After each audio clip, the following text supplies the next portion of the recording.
minimal 1 pekan sekali kita kontrol. Jadi dalam satu koloni itu, dalam satu stop kotak itu ada sekitar 8 sisir rata. Biasanya memang rata 8 sisir. Nah, 8 sisir ini selalu kita kontrol. Jadi selalu kita kontrol. Gunanya apa? Kontrol ini pertama adalah suplai makanan. Karena sebenarnya kalau sistem kontrol ini adalah kita melihat bagaimana masukan makanan yang ada di wilayah yang kita jadikan sebagai tempat untuk pengembalaan. Jadi nanti kita bisa tahu, oh di sini masih banyak makanan, sehingga kita bisa melihat tolok atau sisirannya itu masih menyimpan cairan nektar itu ya, yang kita sebut madu itu. Nah, kita pertama kali adalah makanan, cadangan makanan di situ masih banyak atau tidak. Kemudian yang kedua, produktivitas ratu. Ratu yang ada di stop ini, yang di kotak ini masih banyak enggak? Produktivitasnya masih bagus enggak gitu. Kita juga lihat fisik ratunya ini. Ini ratu masih muda atau masih di pertengahan umur atau sudah tidak punya produktif tinggi, sehingga kita bisa naik. Oh, nanti kalau sudah tua nanti kita ciri, oh ini nanti yang perlu diganti. Ini yang kedua, ratu ya, ratu, produktivitas ratu. Kemudian yang ketiga, kita juga perlu kontrol ini perlu untuk melihat hama, karena lebah ini sebenarnya juga potensi hamanya cukup tinggi ya, terutama adalah kutu. Jadi kutu ini menyerang pada sayap lebah ya.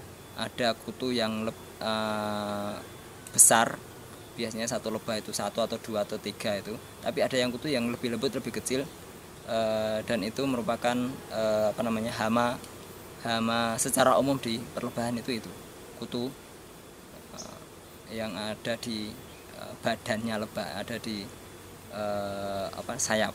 Ini mengganggu sekali, dan ini kalau sudah sangat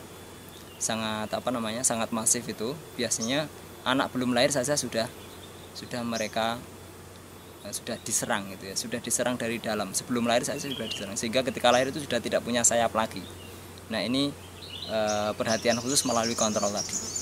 Jadi pertama itu adalah kontrol makanan, kontrol ratu yang masih produktif atau tidak. Kemudian yang ketiga adalah tentang hama. Di samping itu juga ketika masa-masa musim panen, kita kontrol ini berguna untuk ini panennya kapan. Nah, gitu ya. Madu yang sudah tersimpan ini panennya kapan? Sehingga nanti ketika kita panen, setelah kita panen itu masih ada pemasukan atau masih ada pasokan makanan di alam atau tidak. Jangan-jangan kita panen malah nanti kita ngasih makan. Jadinya malah kasihan itu ya. Sehingga kita tahu kapan kita panen, dan kemudian mereka masih bisa menyimpan makanan berikutnya. Nah, biasanya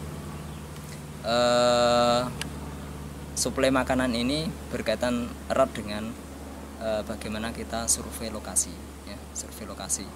Jadi sebenarnya ini penting ya, survei lokasi ini penting kaitannya dengan pasokan makanan. Jadi kalau kontrol itu ketika pasokan makanan ini sudah menipis, maka kita harus cari lokasi baru kira-kira nanti yang bisa menyuplai makanan dari alam itu lebih banyak lagi ya, seperti itu. Jadi kalau masalah makanan ini ada 2 ya. Jadi lebah ini pasokan makanannya ada 2. Pertama adalah nektar. Jadi cairan yang berasal dari bunga, nektar bunga itu. Kemudian yang kedua adalah tepung sari atau bipolen itu. Jadi inilah makanan utama lebah. Jadi kalau nektar bunga ini ketika musim paceklik bisa diganti gula. Inilah cara kita bertahan ketika musim paceklik. Tapi yang tepung sari atau bipolen ini tidak bisa digantikan. Makanya kita harus survei mana daerah yang masih menyediakan bipolen atau yang pohon yang menghasilkan bipolen ini, dan kita kemudian survei ke sana. Akhirnya kalau memang di satu wilayah tertentu sudah tidak mencukupi lagi, maka kita akan pindah lokasi gitu. Pindah lokasi, stup-stup kita bawa, kita angkut ya. Kita angkut ya melalui proses pindah.